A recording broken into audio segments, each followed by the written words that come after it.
Cristo Nosso Senhor. Só algumas palavras bem resumidas, espero eu, em função do Santo Evangelho de hoje. É um Evangelho sobre a fé e sobre a falta de fé. Sobre aqueles que têm fé, senhores padres, como os velhinhos, irmãos nossos de 80 e 70 anos, que estão atrás de vós. Temos que sair daí, senão eles não veem a iconostase, não veem o ícone de Cristo, não veem os vossos rostos. Tens que sair daí. Olha quem está atrás de ti. Pois, isso. E daí também, passem para ali, para os fiéis e poder ver o rosto dos fiéis. Pronto. Constantino, põe para aqui, estás muito grande. Põe-te ali. Isso. Dizia eu que este Evangelho é sobre a fé e a falta dessa mesma fé. De uma forma muito resumida, os apóstolos não conseguem curar aquela pessoa que lhes é trazida para que eles a curem. Bem, eles ficam um pouquinho abertos e porque não conseguem, ficam perplexos e aquele pai também fica triste porque o filho não é curado. Bem, e quando chegam junto de Cristo, o que é que acontece? Cristo cura, o Senhor cura. E eles, apóstolos, vão ter com Cristo e dizem, mas Senhor Jesus Cristo, mas porquê é que nós não conseguimos curá-lo? E Cristo responde-lhes, homens da pouca fé. Antes disso ele diz, Cristo respondendo aos apóstolos, não conseguistes pela vossa incredulidade, isto é, pela vossa falta de fé. Bem, e será que os apóstolos não tinham fé? Se eles não tinham fé, o que é que nós temos então? Seremos nós, hoje, mais do que os apóstolos? É bem provável que não. Eu diria que somos menos do que os apóstolos. Menos em quê? Menos no tanto que eles amaram e no tão pouco que nós nos predispomos hoje para amarmos. Eles levaram a sua caminhada até ao fim. E o fim foi o martírio. E o martírio foi, na morte, o encontro da vida divina. Nós ainda estamos aqui inteiros assim. Nenhum de nós foi martirizado ainda. Se calhar não o seremos. E se calhar nem sequer começámos essa caminhada rumo ao martírio, que não é só, amados irmãos e irmãs, o martírio, aquele martírio cruento, de se ficar sem pescoço, sem cabeça, sem perna, sem braço, sem coração, arrancado. Não estou a falar só disso. Há outras formas de martírio, mas não é do martírio que quero falar hoje, é da fé. Bem, e Cristo disse aos apóstolos, se tivesseis fé do tamanho de um grão de mostarda, eu ias curar, isto é, terias curado o menino, o filho daquele pai. Bem, e sabeis que um grão de mostarda, queridas irmãs e irmãos, é a mais pequenina semente que existe. É infinitesimal. É minúscula. E Cristo dá essa semente, minúscula, pequenina, que quase nem se vê com os nossos olhos. Dá esse exemplo para dizer, se tivesseis fé, apóstolos, ao menos do tamanho daquela coisa minúscula, que é um grão de mostarda, terias curado. Bem, Cristo quer dizer, terias curado aquele que vos foi trazido hoje e todos os outros, amados irmãos e irmãs. Então, nós chegamos à conclusão que ou não temos fé, ou então não sabemos o que é a fé, ou não sabemos em que é que consiste a fé. Porque se até os apóstolos não têm fé, não têm a fé, nem sequer igual à de um grãozinho de mostarda. E nós? E nós? Certamente teremos muito menos. Nós temos os apóstolos como exemplo da nossa vida. Amados irmãos e irmãs, o problema não é por aí. Claro que os apóstolos tinham fé. Tinham fé, amados irmãos e irmãs. Mas havia momentos na sua vida, e já explico o que é que isso significa, em que havia espaços negros na vida dos apóstolos. Nem tudo era uma linha branca, cujo início foi calcorreado pelo primeiro passo que eles deram e por aí foram por essa linha branca até ao martírio. Não foi sempre assim. Havia momentos negros nessa linha que interrompia aquela alvura, aquela brancura do horizonte que eles eram chamados a trilhar. E o que é isso, amados irmãos e irmãs, este pedaço de tinta negra? Eram os momentos em que os apóstolos também eram avarentos. os momentos em que eles também tinham inveja uns dos outros enquanto irmãos no apostolado, era também os tempos e os momentos em que eles tinham preguiça e milhões de outras coisas, em que não perdoavam logo à primeira vez, em que não eram generosos, em que achavam que determinado pecado deste tamanho afinal era um pecado pequenino, só para se desculparem que não eram tão grandes pecadores assim. Bem, esses eram os momentos que intercortavam, que interrompiam essa linha branca. E que linha branca é essa, amados irmãos e irmãs? Essa linha branca é a linha da nossa fé. Nós confundimos fé com um enunciado, com um livrinho, digamos assim, com um cardápio, como aqueles que nos põem em cima da mesa dos restaurantes, que vêm ali com 4, 5 páginas, com o nome das comezainas que ali podemos encontrar para almoçar. A fé não é um enunciado, não é um pacote, amados irmãos e irmãs, de regras. Não é? A fé não é um conjunto de preceitos e de mandamentos, até, para que nós, dizendo, creio nisto e naquilo, que a Igreja nos diz, eu tenho fé. Nós acabamos de cantar o credo. Não cantamos o credo. Creio em um só Deus. Não cantamos. Pois, mas cantar o credo não significa que eu tenha fé. Não significa que eu tenha fé. O credo é irrelevante só porque eu não tenho a fé que eu deveria ter. Não. O credo é relevantíssimo. Isto é importantíssimo. Porque o credo é o símbolo da nossa fé. Quando cantamos o credo, o que é que nós vemos que está ali identificado? No credo está escrito quem é o nosso Deus. No credo que nós cantamos está dito que nós amamos aquele Deus que está identificado pelo credo que nós cantamos e não outro Deus. Então o credo serve para que nós saibamos. Credo que foi inspirado pelo Divino Espírito Santo no primeiro e segundo concílio de Ecuménicos, Niceia I e Constantinopla I, 325 e 381. Aí foi inspirado o credo que nós cantamos hoje. Mas não adianta de nada, amados irmãos e irmãs, cantarmos o credo. Não adianta de nada dizermos amém, amém, amém durante a liturgia. Não adianta de nada, até amados irmãos e irmãs, dizer que fazemos jejum, que somos orantes e que temos muita fé. Acham que os apóstolos não teriam mais fé do que nós? Eu acho que sim. Eu acho que eles tinham uma fé maior do que a nossa. E vendo o que Cristo lhes diz, incréus, não salvastes aquele Filho de Deus pela vossa falta de fé. Compara-os ao grão de mostarda. Cristo diz-lhes, nem a vossa fé é do tamanho desta pequenina semente. E eu creio que a fé dos apóstolos era maior do que a nossa. Então vejam onde é que está a nossa fé. A fé, como eu estava a dizer, não é um conjunto de palavras escritas num papel, num livro. O credo é muito importante, sim, mas não é porque eu canto o credo, que eu canto o Pai Nosso, que eu rezo 10 rosários por dia, que eu me privo de comer carne e peixe, que eu tenho fé. Não. Quer dizer que eu sou talvez um bom fariseu. Quer dizer que eu cumpro regras. Mas fé não é isso, meus irmãos. A fé não é um apelo para que eu decore o que eu tenho de fazer. A fé é um modo de vida. A fé não é um apelo apenas à minha memória. A fé é um apelo a tudo o que eu sou e a tudo o que eu tenho. A fé é um modo de vida, é a forma como eu vivo. Então, aquilo que eu digo tem que ser aquilo que eu vivo. E porquê é que nós não sabemos? Nós temos fé. A fé é dada por Deus. Nesse sentido, nós temos fé. Só que depois esquecemos que temos fé e não fazemos apelo à fé. Porquê? Porque se fizéssemos apelo, isto é, se usássemos como se usa um gadanho, uma gadanha, como se usa uma charrua, se usássemos a fé como se usa a água que vem do riacho para regar o lameiro, se usássemos a nossa fé como uma alfaia, como uma enxada para cavarmos, com a qual cavamos o nosso jardim, a nossa fé era operante. Deus dá-nos o dom e nós metemos o dom arrecadado no fundo da nossa despensa, na copa ou na prateleira, e vai lá a fé ficar pouco a pouco enchendo-se de teias de aranha ao longo da nossa vida. Porquê? Porque a fé nos incomoda. A fé, se for vivida, ela incomoda-nos.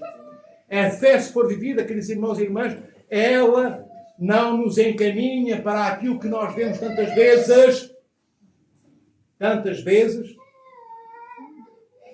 Estou a ver a mãe. Tantas vezes, para os ritmos frenéticos que tantas denominações religiosas hoje apregoam como sinais exteriores de encontro com Cristo. O que é que nos dizem tantas dessas para sinagogas e denominações religiosas que até se intitulam igrejas cristãs? O que é que elas nos dizem? Olha, se vieres aqui ter comigo a nossa igreja e deres X capital, X dinheiro e estiveres disponível para me trazer mais dinheiro, mais dádivas, bem, depois vais ter muito sucesso, vais ter um grande carro, uma mansão, 2 mansões, um iate, um castelo, e mais em vez de 10 hectares, 1000 hectares, e vais ser aplaudido no mundo, vais ser reconhecido, vais ter proeminência, isto é, proeminência, vais estar acima dos outros, vais ser visto, vais ser adorado. Isto é o que nos dizem as seitas religiosas deste mundo.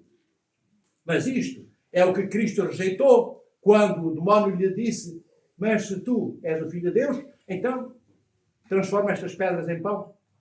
Não foi o demónio, diz a Cristo. E Cristo responde como? Mas nem só de pão vive o homem, mas da palavra que sai da boca de Deus. Então, queridos irmãos e irmãs, veja, na igreja nós não encontramos neste caminho pisoteado pelo exercício da fé, não encontraremos muitos oásis, mas encontraremos os suficientes. Sabem o que é um oásis? É aquele conjunto de palmeiras com um bocadinho de água que se encontra no meio do deserto. Quem calcorreia, quem atravessa o deserto, está cansado, chega lá e bebe água e pode andar mais uns quilómetros. Então, na igreja nós temos os oásis necessários. Sempre. Nos momentos mais difíceis, nas tempestades mais alterosas, Cristo está lá, no meio da tempestade connosco, para que nós vivamos a fé, para que ela seja um modo de vida em nós, para que a nossa fé possa ser fertilizada. Ela precisa de fertilizante e de água, a nossa fé, dizem os padres da igreja. E o fertilizante e a água que podemos e devemos pôr neste grãozinho de semente, que é a nossa fé dada por Cristo, dada por Deus, o Pai Criador, dada pelo Espírito Santo, Santificador. Esta semente dada pelo nosso Deus Trino, que é a nossa fé, ela é pequenina, ela é posta em nós, é um dom de Deus. E depois nós devemos... O que é que fazemos para que uma plantinha cresça? Pomos-lhe adubo, às vezes, ou então o adubo não se deve pôr, que é uma coisa, enfim, química, tóxica. Mas colocamos estrume e água, não é? Então, para que a semente da fé possa crescer, nós devemos dar-lhe fertilizante. E o fertilizante é a nossa oração. E a água é o nosso jejum. É o que Deus, o Senhor, Cristo, Verbo encarnado, diz aos apóstolos e àquelas multidões. É fundamental que jejuemos e oremos. Mas, amados irmãos e irmãs, não estou a falar de deixarmos apenas de comer carne, nem de deixarmos de comer peixe. Isso qualquer pessoa fará. Isso é o mais simples. Tem de ser feito. Nos períodos que a Igreja aconselha, se nós quisermos fazer, não somos obrigados. Mas isso é o mínimo. Não comer carne, não comer peixe, qualquer um faz. Não, o jejum e a oração vão mais longe do que isso. Convém jejuarmos dos maus pensamentos, jejuarmos de não julgar os outros, fazermos jejuns de julgamentos, jejuarmos, queridos irmãos e irmãs, do nosso comodismo. Nós instalamos-nos, queremos conforto, queremos que tudo venha ter connosco, e se possível que seja nosso, e não nos preocupamos com os outros. Jejuemos, digo eu, de nós mesmos. O que é que significa jejuarmos, fazermos jejum de nós próprios? É abdicarmos das tantas coisas que queremos.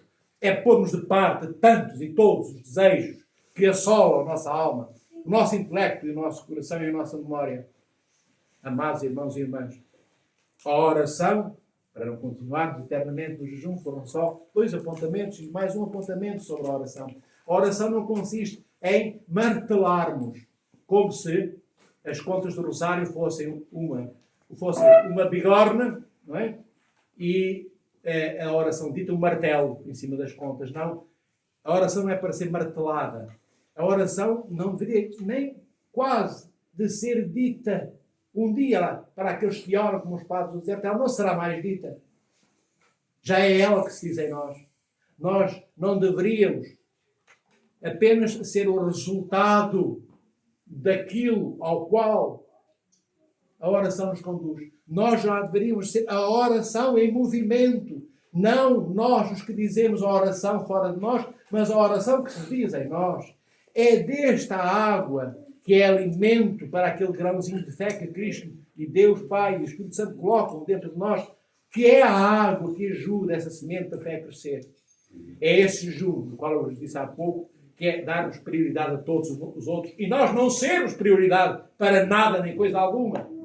É deste jejum que eu falo, e é deste jejum que Cristo fala, é este jejum que faz com que a nossa fé tenha fertilizante e cresça. E quando a fé cresce, então já não está ao nível das coisas que eu leio, não está ao nível dos livros que me são dados para eu decorar e aprender. Não, a fé já não está ao nível de ser, como eu disse inicialmente, um enunciado de princípios, de coisas, de regras. A fé é a única forma como eu posso respirar, como eu posso dormir, como eu posso acordar, como eu posso olhar o sol, como eu posso olhar uma paisagem, como eu posso tocar nas borboletas. A fé é como eu vivo.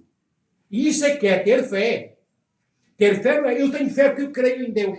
Eu creio no palavreado. Teoricamente, eu creio em Nosso Senhor Jesus Cristo, Filho de Deus vivo. Eu creio, digo eu, não é? Não está errado, mas não me leva ao reino dos céus. Não está errado, repito, mas não me levará ao reino dos céus. Porque eu digo, eu creio em Nosso Senhor Jesus Cristo, Filho de Deus vivo, e depois não vivo como Cristo vive. Eu só engano a mim próprio e aos meus irmãos, porque depois eu não vou para nenhuma cruz deste mundo. Eu não sou capaz de dar a vida por ninguém. Eu não me privo do meu prato de sopa para que o outro coma enquanto eu me arreganho as entranhas com fome. Eu não irei lá ter com os maus cheirosos porque eu pugno por bons odores. Eu não desisto de mim por nenhum dos meus irmãos. E isto não é ser igual a Cristo. Então, quando eu digo eu creio em Cristo, eu minto. Minto aos meus irmãos e a mim próprio. A Deus não. Porque Ele sabe que a minha vida é que Deus não minto. Nem mentirei nunca. Porque Deus sabe que eu não vivo como pregou aos meus irmãos que eu vivo. Eu julgo. Mas eu fui advertido por Deus, meu Pai, Criador, que não devo julgar. Devo, sim, amar. Que não devo rotular.